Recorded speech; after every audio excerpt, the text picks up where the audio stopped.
चांदी से भी कीमती खुदावन तू है, सोने से महंगा भी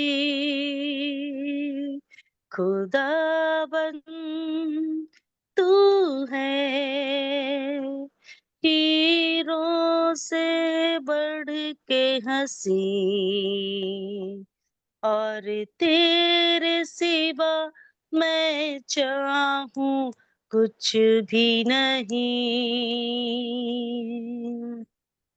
और तेरे सिवा मैं चाहूं कुछ भी नहीं। तूने मेरा चित्र बनाया अपनी हथेली पर,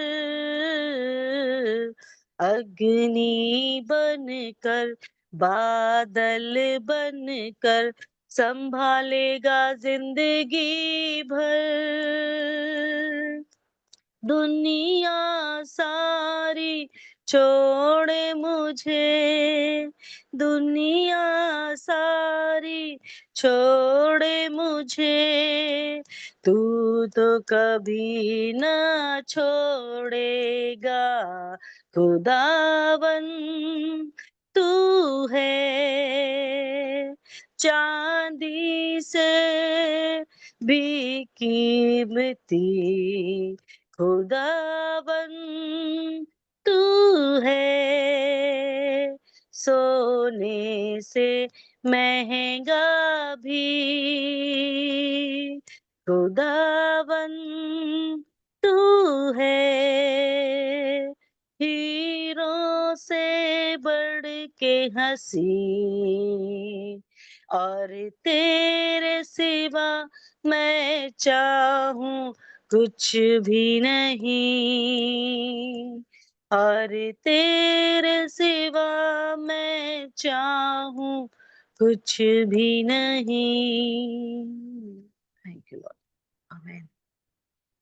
शालोम, शालोम और शालोम। सचमुच में तेरे सिवा मैं चाहूं और कुछ भी नहीं, क्योंकि तू सारी चीजों से उत्तम है। और जैसा कि हम देख रहे हैं, अम,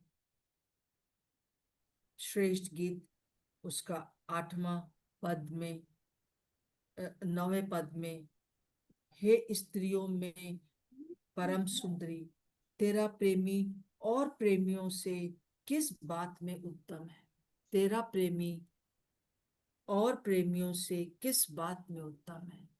और वो उस बता रही है कि मेरा प्रेमी और प्रेमियों से कैसे उत्तम है। सचमुच में हमारा, जैसा अभी हमने गाना सुना, हमारा प्रेमी एकदम अलग है। हमारा प्रभु यीशु मसीह एकदम अलग परमेश्वर है। वो बहुत ही ज्यादा हमारे लिए कीमती है। जैसा कि हम देखते हैं कि वो, हमने देखा कि वो धर्मी है, उसमें कोई भी पाप नहीं है। कोई भी कोई भी कह दे कि यीशु मसीह ने इस दुनिया में रहते हुए ये गलत किया, वो बात दूसरी है कि वो उसके ऊपर झूठा इल्जाम लगा सकते हैं। वो जीवित है। हालेलुया। ये बहुत बड़ा हमारे लिए एक एक एक आशीष की बात है कि हम जिसको मानते हैं वो जीवित परमेश्वर है। वो लाल है, वो गोरा है, और वो कभी भी, उसने कोई पाप नहीं किया है। वो 10,000 उसके दाहिने और 1,000 उसके, कोई भी गिर जाए, कितने लोग आए, सब गिरे, सब के अंदर पाप था, परंतु यीशु मसीह कभी नहीं गिरा, कभी नहीं। उसका कोई भी पाप हम नहीं देखते। और हम देखते हैं कि उसका सिर चोखा, अ, चोखा कुंदन है। उस ईश्वर में जो है वो सारे गुण हैं। वो चोखे, उसका उसका जो सिर है वो, प्रभु यीशु मसीह हमारा सिर है, देह का, कलीसिया का सिर है। और वो चोखा सोना है, उसमें कोई भी पाप नहीं है, नहीं था। और हम देखते हैं कि वो इकलौता तरीका, खास तौर से इकलौता तरीका ईश्वर को जानने का, इसीलिए उसको कहा गया इकलौता पुत्र। इकलौता पुत्र वो इसलिए नहीं कहलाता है कि कोई परमेश्वर के कोई पति पत्नी है और उसका कोई बच्चा हो गया और वो इकलौता नहीं। इकलौता बेटा मतलब इकलौता तरीका पिता को जानने का वही है, कोई और नहीं है। और इस प्रकार से मेरा प्रेमी जो है वो दूसरे प्रेमियों से अलग है। वो इस बात का की चर्चा कर रही है, इस बात को बता रही है। और आगे यहाँ पे लिखा है कि उसकी लटें कौवों के समान काली हैं। हम देख सकते हैं कि 11वें पद में ही उसकी लटें जो हैं, उसके जो काले बाल हैं वो बहुत काले, कौवों के, कौवा जैसा काला होता है। तो ये क्या काले बाल क्या दिखाते हैं? जवानी को दिखाते हैं, है ना, कि वो जवान है ना, उसके वह सदा सर्वदा जवान है। जैसा कि इब्रानियों उसका 13 का 8 में लिखा हुआ है कि यीशु मसीह कल और आज और युगान युग एक सा है। हालेलुया। यीशु मसीह हमेशा एक सा है, हमेशा जवान है, हमेशा एक स्ट्रेंथ उसके अंदर है, शक्ति उसके अंदर है, और वो हमेशा सदा सर्वदा एक सा ही है और एक सा रहेगा। और हम फिर उसके बाद देखते हैं कि उसकी आंखें जो है, और आगे देखा 12वें पद में लिखा है उसकी आंखें उन कबूतरों के समान है जो दूध में नहाकर नदी के किनारे अपने झुंड में एक कतार में बैठे हुए हों। मैंने ये वैसे होमवर्क आपको दिया था कि आप लोग बताएंगे, तो कोई अगर ये चाहता है कि इसमें आपको कोई ऐसी बात दिखी है तो 1 मिनट के लिए आप बताइए। मैं चाहती हूँ कि हम सब के पास हम सब पढ़ें, स्टडी करें, और हमको भी पता चले। जी, कोई है?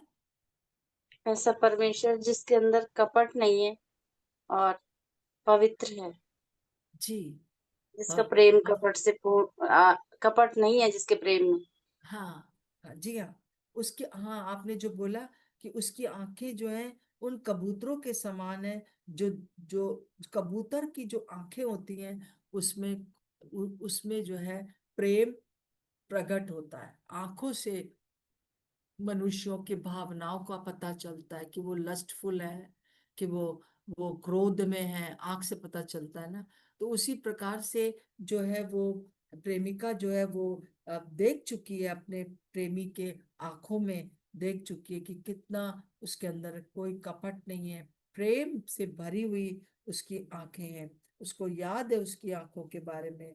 और कबूतर जो है वो एक बार में एक ही चीज को देखता है पूरा। अगर उसको यहाँ कुछ देखना है तो पूरा उसको अपना सिर यहाँ ले जाना पड़ेगा। तो वो इस समय वो दुनिया में एक चीज का वो ललाहित है देखने के लिए, और वो है उसकी कलीसिया, वो है मैं और आप। इस दुनिया में उसका मिरास हम है, उसकी आशा हम है, और उसकी सामर्थ को प्रकट करने वाले हम है। और हम जो है उसकी जो है वो हम जो है पूर्ण रूप से जो है परिपूर्ण है। जैसा कि इफिसियोंस का 1 का हम 18 से पूरा 23 तक देखते हैं। उसमें उसमें आशा है, हम उसकी आशा है, हम उसकी मिरास है, हम उसकी सामर्थ है, और हम उसकी परिपूर्णता दिखाने वाले हैं। हम हमारी तरफ उसको देख रहा है। आप सोचेंगे कि मैं क्या बात कर रही हूँ, क्या परमेश्वर मुझे सिर्फ देख रहा? जी हाँ, आपके परिवार में वो आपको देख रहा है, क्योंकि आप अपने मुंह से इस बात को कह रहे हैं। आप इस प्रेमिका के समान, इस परिपक्व प्रेमिका के समान जो है आप जिसका नाम शुलेमिन है, वो वो वो आप है। और वो जो है केवल अगर आप अकेले अपने परिवार में, तो उसकी दृष्टि आप पर लगी हुई है कि कैसे मेरी बेटी जो है वो अपने स्वभाव के द्वारा मेरे अंदर जो प्रेम है वो प्रेम को जान पाएगी, और वो ये नहीं देखेगी कि फलाना मुझे प्यार कर रहा है कि नहीं कर रहा, दूसरा मुझे प्यार कर रहा है कि मुझसे कोई बात नहीं कर रहा, मुझसे कुछ नहीं। उसने जो एक मजा चख लिया है प्रभु यीशु मसीह के आंखों में अपने लिए प्रेम को, इसीलिए वो दूसरे जवानों से भिन्न है। दूसरे जो जो प्रेमी हैं, जो प्रेमी बनकर आए हैं, उनसे वो भिन्न है। कैसे तेरा प्रेमी जो है वो दूसरे प्रेमियों से अलग है। और वो क्या क्या लिखा है, कबूतरों के समान है जो दूध में नहाकर बैठे हों, है ना। तो हम देखते हैं कि उसकी प्रेमी जो है उसके शुद्धता है उसके अंदर, जैसे अभी बहन ने बताया, पवित्रता है प्रभु की आंखों में जो है आपके लिए जो है क्रोध नहीं है, क्योंकि आपने अपने पापों को मान लिया है। और अगर आपने अपने पापों को नहीं भी माना है, तो सारे संसार के लिए उसने जगत से ऐसा प्रेम किया रखा कि उसने अपना इकलौता पुत्र दे दिया। सबसे वो बहुत प्यार करता है। और और उसका प्रेम जो है वो उसमें शुद्धता है, उसमें कोई क्रोध नहीं है, परंतु वेट कर रहा है वो। और विशेष रूप से वो अपनी जो प्रेमिका है, जो उसकी कलीसिया है, आप हैं, आपको वो वो बहुत प्रेम से देखता है। उसकी आंखें, जैसे हम कहते हैं ना कि अ, दूध के धुले हुए, है ना, बड़े बड़े आए दूध, ऐसा लगता है दूध के धुले हुए हो, है ना, है कि कुछ तुम में पाप है नहीं। हाँ, हमारे प्रभु दूध का धुला हुआ है, और वो हमें दूध का धुला हुआ बना देता है, जिसमें कोई भी पाप नहीं। हम अपने सामर्थ्य से, हम अपने कामों से पाप धर्मी नहीं ठहरते, परंतु उसके कारण। सो उसका धन्यवाद दे। बहुत लंबी लिस्ट है कि हम प्रभु को धन्यवाद दे प्रतिदिन। एक एक बात के लिए हम धन्यवाद दे कि सचमुच में वो दूध का धुला हुआ है, उसमें कोई भी पवित्र अशुद्धता नहीं है, और वो शुद्ध निगाह से आपको भी देख रहा है।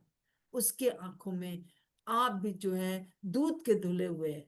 कभी आपसे कोई कहे कि बड़ी चली संत बनने, संत बड़ी चली नहीं, हम हैं ही, हम संत हैं, हम धर्मी हैं, हम दूध के धुले हैं। अपनी अपने अपने कामों से नहीं, परंतु यीशु मसीह के कामों से। प्रभु के आने से पहले ही उसने इस प्रेमिका के द्वारा जो है, सुलेमान के द्वारा प्रेमिका के मुंह से ये सारी बातें कही। फिर हम देखते हैं कि वो जो है नदी के किनारे एक कतार में बैठे हुए हैं ना, अ, अपने झुंड में एक कतार से बैठे हैं। तो वो इस प्रकार से है, उसके अंदर कतार जो दिखाती है, लाइन दिखाती है, वो अनुशासन दिखाती है। हमारा प्रभु बहुत अनुशासित है, बहुत ज्यादा उसके जीवन में अनुशासन है। उसने 6 दिन में सारी पृथ्वी को बनाया, मनुष्य को बनाया। उसको पता था उसको पहले क्या बनाना है, फिर क्या बनाना है, फिर क्या बनाना है, उसको पूरा मालूम है। और इवन जीवन, ये संसार का अंत तक उसको पता है, इसलिए उसने सारी बातें अपने मन की प्रकाशित वाक्य तक लिख दी हैं।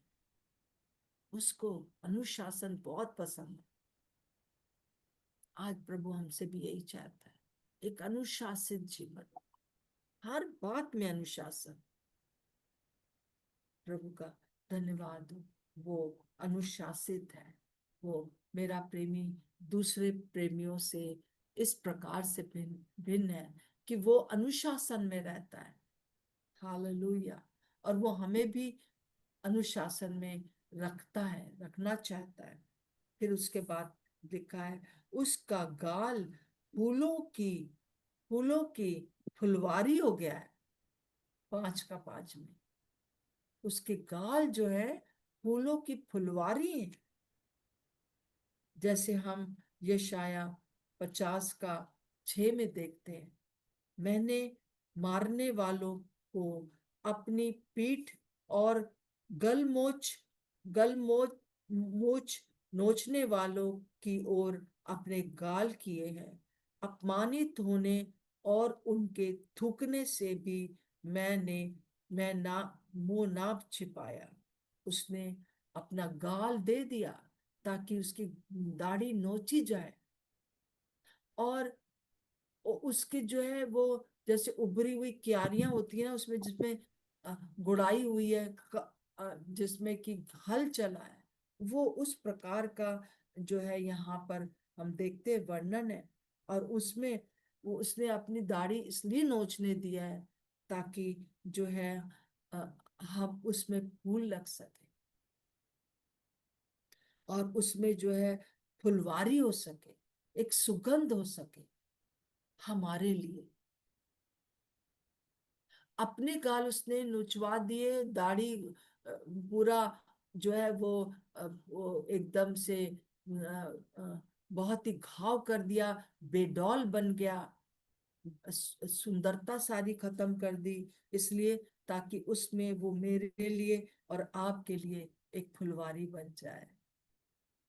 कितना सुंदर है। हम थोड़ा एक एक चीज को हम अगर 10 घंटा भी सोचे, रोज भी सोचे, प्रभु आपका धन्यवाद कि यशाया इतने 700 साल पहले प्रभु यीशु मसीह के आने से ये ये उसने जो है वो भविष्यवाणी कर दिया और वो हुआ। उसने बेडौल हुआ वो। फिर हम देखते हैं वहां पर कि वो बलसान की उभरी हुई क्यारियां हैं। बलसान की बलसान जो है वो उभरी हुई क्यारियां, क्या जैसे कि मैंने बताया कि गुड़ाई कर देते हैं तो क्या होता है, उभरा रहता है ना, उसमें फिर बीज बोया जाता है ना। तो उभरी हुई का क्यारियां मतलब है दाढ़ी नोचने के कारण उसके गाल का मांस ऊपर आ गया होगा। अ, बलसान जो है वो मृत्यु को दिखाता है। बलसान जो है वो शव के ऊपर लेप किया जाता है। बलसान एक ऐसा द्रव होता है, एक ऐसा लेप होता है जो जो शरीर के ऊपर मला जाता है। तो वो मृत्यु के कारण ये जो गाल उसके नोचे गए, उसका अंत जो हुआ वो मृत्यु ही हुआ। और उसके कितना खराब लग रहा होगा उसका चेहरा प्रभु यीशु मसीह का, जब उसके ऊपर लेप किया गया होगा बलसान का। जब निकोदिमस और दूसरा व्यक्ति आकर उसके ऊपर सुगंधित द्रव लगाया होगा ना, मलने के लिए। तो हम उसका इसका वर्णन हम देखते हैं, हम उसकी हम स्तुति के लिए सॉरी यशाया 53 और उसका हम देखते हैं 2 से, क्योंकि वो उसके सामने अंकुर के समान और ऐसी जड़ के समान उगा जो निर्जल भूमि में फूट निकले। उसकी ना तो कोई सुंदरता थी कि हम उसको देखते, और ना उसका रूप ही हमें ऐसा दिखाई पड़ा कि हम उसको चाहते। यहाँ पे यशाया जो है आने वाले भविष्य में यीशु मसीह के साथ क्या होने वाला है 700 साल के बाद, वो वर्णन कर रहा है। और बहुत ही सुंदर तरीके से इस बात को, जैसे अभी गलमोच के लिए हमने देखा, दाढ़ी के लिए देखा, अब वो और भी बातें बता रहा है। वो तुच्छ जाना जाता और मनुष्यों का त्यागा हुआ था। वो दुखी पुरुष था, रोग से उसकी जान पहचान थी, और वो और लोग उससे मुख फेर लेते थे। वो तुच्छ जाना गया और हमने उसका मूल्य ना जाना। ये सारी बातें जो है वो श्रेष्ठ गीत में सुलेमान भी कह रहा है। निश्चय और ये सब क्यों हुआ? निश्चय उसने हमारे रोगों को सह लिया और हमारे ही दुखों को उठा लिया। तो अभी हमने उसे परमेश्वर का मारा कूटा और दुर्दशा में पड़ा हुआ समझा, परंतु वो हमारे ही अपराधों के कारण घायल किया गया, हमारे ही अधर्म के कामों के कारण कुचला गया। हमारी ही शांति के लिए उस पर ताड़ना पड़ी कि उसके कोड़े खाने से हम चंगे हो जाएं। हम तो सब के सब भेड़ों के समान भटक गए थे, हम में से हर एक ने अपना अपना मार्ग लिया, और यहोवा ने हम सबों के अधर्म का बोझ उसी पर लाद दिया। हालेलुया। ये वर्णन जो है वो प्रेमिका अब बता रही है अपनी सहेलियों से, अपरिपक्व लोगों से, कि देखो मेरा प्रेमी जो है वो वो इस प्रकार से कि उसने उसने जो दुख उठाया है उसके कारण मेरे सारे अपराध क्षमा हो गए। अपराध का मतलब है कि हम जो कि अनजाने हम जो कि अ, अनजाने में हम जो आज्ञाकारिता करते हैं, अनाज्ञाकारिता करते हैं, और क्या कहते हैं, अधर्म है जो कि आप परमेश्वर को जानते नहीं। उस मेरे प्रेमी को आप जानते नहीं। मेरा प्रेमी किस प्रकार से दूसरे प्रेमियों से भिन्न है। अगर आप जानते होते तो आप इस प्रेमी के पीछे जाते, दूसरे प्रेमियों के पीछे नहीं जाते। ये वो इस बात को बता रही है कि तुम जानते नहीं हो, और तुम नहीं जानते हो इस कारण जो है उसके कारण आपको प्रभु यीशु मसीह को कुचला गया। और पाप का जो मतलब है, तीन प्रकार से पाप को बताया गया है। पहला है अपराध, मतलब अनाज्ञाकारिता, हम जानते हैं फिर भी हम करते जाते हैं। दूसरा जो है परमेश्वर को, उस प्रेमी को ना जानना ही जो है अधर्म है। जिस प्रकार से हमको जानना चाहिए हम नहीं जानते। आज हमारी यही अभिलाषा है कि मैं खुद भी जो है वो अपने उस प्रेमी को जान सकूं जो कि दूसरे प्रेमियों से एकदम अलग है, उसको मैं जान सकूं। और मेरे जीवन का उद्देश्य, मैं स्नेहलता कह रही हूँ कि मेरे जीवन का उद्देश्य यह है कि दूसरे भी लोग चर्च में भी और चर्च के बाहर भी इस बात को जान लें कि मेरा प्रेमी कैसे दूसरे प्रेमियों से अलग है, और अपने प्रेमी को ना जानना जो जो उसके कारण जो अधर्म है वो प्रभु ने अपने ऊपर ले लिया है। हम इसीलिए कुचले गए क्योंकि हम जानते नहीं थे प्रभु। और पाप जो है वो है पर वो स्तर जिससे कि हम नीचे गिर जाते हैं। एक मनुष्य का एक स्तर परमेश्वर ने बनाया, उसने उसको अपने स्वरूप अपनी समानता में बनाया, परंतु उसका स्वरूप उसकी समानता कहाँ गई आदम के जीवन में? वो तो गिर गया, उसने तो अपराध कर दिया। वो फिर आगे चल के वो अधर्मी बन गया मनुष्य। परंतु आज इस वचन के द्वारा आज हम कह सकते हैं, इस इस शुलेमीन के साथ, इस प्रेमी अपनी जो कलीसिया की प्रेमिका जो सुलेमान ने दिखाया है कि तेरा प्रेमी किस प्रकार से दूसरे प्रेमियों से अलग। क्या किसी और प्रेमी ने मेरे लिए अपने गाल मुछ नुचवाए, अपना अपने आप को बदसूरत कर दिया ताकि मैं सुंदर बन जाऊं? मेरे अंदर जो बदबू थी उसको उसको उसके लिए उसने अपने आप को जो है ऐसी क्यारी के समान बना लिया, जैसे कि पीठ पर उसके कोड़े मारे गए, ऐसा बना दिया ताकि मेरे अंदर से खुशबू निकल सके। कैसा ये प्रेमी है जो दूसरे प्रेमियों से अलग है। मुझे बहुत अफसोस होता है कई बार। आज भी पिछले दिनों एक बहन से मैं मिली जो कि 2 साल 3 साल पहले प्रभु में बहुत आगे बढ़ रही थी, परंतु उसने मुझसे एक बात कही कि अ, जब मिली तो मैंने कहा हाँ आप प्रभु में आगे बढ़ रहे हो। उसने कहा कि ऐसा है कि मैं जो हूँ अब अब सिर्फ प्रभु को नहीं मानती।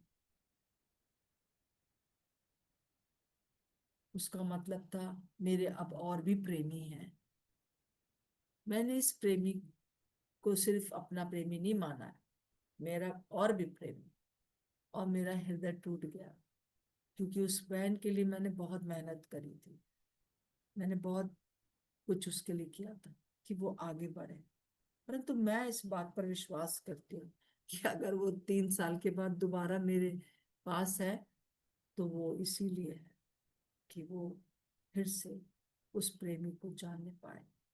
मुझे नहीं मालूम क्या होगा, परंतु मैं इतना जानती हूँ, आप जानते हैं कि मेरा प्रेमी, हमारा प्रेमी और प्रेमियों से कैसे अलग है, कैसे उत्तम है, जैसे अभी हम लोगों ने गाना गाया है ना। सो मैं सोच रही थी कि काफी ढेर कर लूंगी, पर मतलब और भी बता दूंगी। अभी तक हम लोग 10 तक पहुंचे, 11 तक पहुंचे, परंतु मैं जल्दबाजी नहीं करना चाहती हूँ अपने प्रेमी के बारे में बताने के लिए। मैं चाहती हूँ कि आप डीप डाउन इन बातों को समझ लीजिए। मेरा प्रेमी और प्रेमियों से कैसे बेहतर है, कैसे उत्तम है। तो मैं आखिरी में अ, जया से कहूंगी कि अ, आप एक बार फिर से वही गाना गा दीजिए और प्रार्थना भी कर दीजिए। जया। जी हाँ जी। खुदावन तू है चांदी से भी कीमती, खुदावन तू है सोने से महंगा भी, खुदावन तू है हीरों से बढ़ के हसी, और तेरे सिवा मैं चाहूं कुछ भी नहीं, और तेरे सिवा मैं चाहूं कुछ भी नहीं। तूने मेरा चित्र बनाया अपनी हथेली पर, बादल बनकर अग्नि बनकर संभालेगा जिंदगी भर। दुनिया सारी छोड़े मुझे, दुनिया सारी छोड़े मुझे, तू तो कभी ना छोड़ेगा, खुदावन तू है चांदी से भी कीमती, खुदावन तू है सोने से महंगा भी, खुदावन तू है हीरों से बढ़ के हसी, और तेरे सिवा मैं चाहूं कुछ भी नहीं। यीशु तेरे सिवा मैं चाहूं कुछ भी नहीं। Thank you Jesus. प्रभु जी हम आपका धन्यवाद करते हैं पिता। आपकी दया, आपके अनुग्रह के लिए धन्यवाद हो यीशु राजा। और हम धन्यवाद देते हैं परमेश्वर प्रभु जी कि सिर्फ और सिर्फ केवल आप ही हमारे प्रभु हैं परमेश्वर पिता। आपको छोड़ और कोई नहीं परमेश्वर प्रभु जी। हम आपका धन्यवाद करते हैं परमेश्वर प्रभु जी। स्वर्ग में और स्वर्ग के नीचे पृथ्वी पर प्रभु सिर्फ एक ही नाम दिया गया है, और वो सिर्फ यीशु मसीह का नाम है, जिससे हम उद्धार पाते हैं परमेश्वर पिता। हम आपका धन्यवाद देते हैं हर एक उस बात के लिए परमेश्वर पिता, कि सच में आपने हमसे पहले प्रेम किया है, और ऐसा अगापे प्रेम किया है जो कोई नहीं कर सकता प्रभु जी। और उस प्रेम के लिए हम आपका धन्यवाद करते हैं परमेश्वर पिता। ना सिर्फ आपने प्रेम किया, पर उसके लिए कीमत भी चुकाई परमेश्वर पिता। और आपने उस कीमत को चुका के ये साबित कर दिया कि आपको छोड़ और कोई नहीं है परमेश्वर पिता। हम धन्यवाद देते हैं परमेश्वर प्रभु जी कि सच में परमेश्वर प्रभु जी, आप पवित्र पवित्र पवित्र पवित्र परमेश्वर हैं प्यारे प्रभु जी। और आपके समान कोई नहीं है परमेश्वर पिता। हम धन्यवाद देते हैं परमेश्वर पिता कि आपने हमारे लिए कोड़े खाए परमेश्वर पिता। आपने अपनी कलीसिया, अपने लोगों के लिए, अपनी सृष्टि के लिए परमेश्वर पिता, आपने जो बलिदान किया परमेश्वर, जो बेइज्जती सही है परमेश्वर पिता, वो और कोई नहीं कर सकता परमेश्वर पिता। आपने अपने मुख पर थुकवाया, आपने अपनी दाढ़ी को नचवाया, आपने अपनी पीठ पर परमेश्वर पिता वो कोड़े खाए परमेश्वर पिता, वो धारियां बनी परमेश्वर, सिर्फ आपने अपनी कलीसिया, अपने लोगों के लिए परमेश्वर वो कीमत चुकाई है प्रभु, कि जो कोई उस पर विश्वास करे वो जीवन पाए और अनंत जीवन पाए प्रभु जी। हम धन्यवाद देते हैं परमेश्वर पिता कि आप हमारी धार्मिकता है, आप हमारी पवित्रता है प्रभु जी। हम आपकी दया के लिए और उस बलिदान के लिए, उस कीमत चुकाए जाने के लिए हम आपका धन्यवाद देते हैं प्रभु जी। धन्यवाद देते हैं परमेश्वर। हम जितने यहाँ इकट्ठे हैं परमेश्वर पिता, आज हम कहते हैं प्रभु कि तेरे सिवा हम कुछ नहीं चाहते परमेश्वर पिता। केवल और केवल यीशु मसीह ही हमारा प्रभु है प्रभु जी। आपका धन्यवाद करते हैं प्रभु जी। धन्यवाद करते हैं, यीशु मसीह के नाम से मांगते हैं। आमीन। आमीन आमीन। प्रभु सचमुच में हमारा हृदय धन्यवाद से भरा हुआ है आपके लिए। आप धर्मी परमेश्वर है। आप लाल रंग के हैं, आप जीवित हैं प्रभु जी। हम आपको धन्यवाद देते हैं। और आप कभी आपने कोई पाप नहीं किया प्रभु। हम आपको धन्यवाद देते हैं। आप एक इकलौता तरीका है प्रभु परमेश्वर को हम पर प्रकट करने का। और आप सचमुच में हम आपको धन्यवाद देते हैं कि आप सदा सर्वदा एक से हैं। यीशु कल और आज और सदा एक सा, युगान युग एक सा है। हम बदलते हैं पर आप कभी नहीं बदलते प्रभु जी। आपकी आंखों में हमेशा हमारे लिए एक बहुत प्यार है प्रभु जी। और आपकी आंखें प्रभु केवल हमारे ऊपर, संसार में जो जो लोग प्रभु जी आपके लोग हैं प्रभु जी, उन पर लगी हुई हैं। और आप चाहते हैं कि इस कलीसिया में और भी लोग शामिल हो जाएं, जो कि उस आपकी आशा बन जाए, आपकी मिरास बन जाए, आपकी सामर्थ बन जाए, आपकी परिपूर्णता बन जाए। प्रभु हम आपको धन्यवाद देते हैं, धन्यवाद देते हैं। और इन सब के लिए आपने जो है आपने हमारे लिए प्रभु जी हमको बड़ी शुद्धता से देखते हैं। आप हमारे सारे पापों को क्षमा कर देते हैं प्रभु जी। हम जैसे ही बोलते हैं कि हमसे ये पाप हो गया, आप तुरंत माफ कर देते हैं। और प्रभु हम आपको धन्यवाद देते हैं कि आप एक अनुशासित परमेश्वर है प्रभु। हम आपको धन्यवाद देते हैं। ऐसा नहीं है कि आप कहें कुछ और करें कुछ और, आप कहें कुछ और फिर हमको छोड़ दें बीच में। ऐसे आप परमेश्वर नहीं। आपने जो दुख उठाया उसके लिए हम आपको धन्यवाद देते हैं। हमारा जीवन सुधर गया प्रभु जी। हम आपको धन्यवाद देते हैं। धन्यवाद प्रभु, धन्यवाद प्रभु, धन्यवाद प्रभु। ओ प्रभु हम आपको इस सुंदर सुबह के समय धन्यवाद देते हैं। मैं एक एक अपने इन बच्चों के लिए, अपने बहन भाइयों के लिए धन्यवाद देती हूँ प्रभु, जो आज सुबह जुड़े हैं मेरे साथ, हमारे साथ प्रभु जी।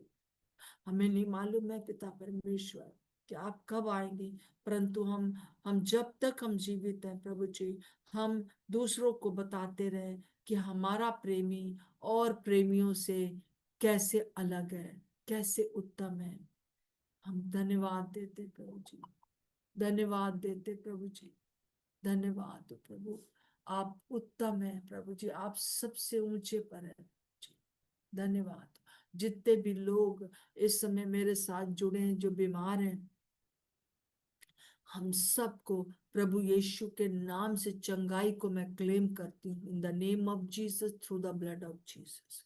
कोई भी प्रकार से कोई भी डिसेप्शन में अगर जा रहा है, किसी को शैतान कुछ और बता रहा है जो वचन में नहीं है प्रभु जी, तो मैं प्रार्थना करती हूँ, इसी समय छुटकारा बोलती हूँ, छुटकारा बोलती हूँ। मैं प्रार्थना करती हूँ पिता कि वचन की गहराई में लोग चलते चले जाएं, वचन की गहराई में रह सके प्रभु जी। धन्यवाद प्रभु। वचन को और ज्यादा प्रभु एक्युप्ट होने के लिए प्रभु जी अपने जीवन को अनुशासित कर सके। और प्रभु यीशु के नाम से हर एक प्रकार से वो सारी चीजें जो डिप्रेशन लाती हैं, नींद ना आना होता है, सब प्रभु यीशु के नाम से इसी समय दूर हो जाए। प्रभु यीशु के नाम से मांगते हैं, आमीन और आमीन। मैं आपसे कहना चाहती हूँ कि आज फ्राइडे है, कल सैटरडे है, कल सुबह हम नहीं मिलेंगे पर 2 बजे मिलेंगे, इसी लिंक से हम मिलते रहेंगे। और कई लोगों को नहीं मालूम है, अगर आप चाहते हैं तो और बता सकते हैं। कल फिर से अर्पण भाई वापस आप लोगों को आगे बढ़ाएंगे उसमें वचन में। सो आप प्लीज जरूर जुड़े और दूसरों को भी बताते रहे। 2 बजे कल दोपहर में। प्रभु का धन्यवाद हो, हाँ, लगातार हमारे लिए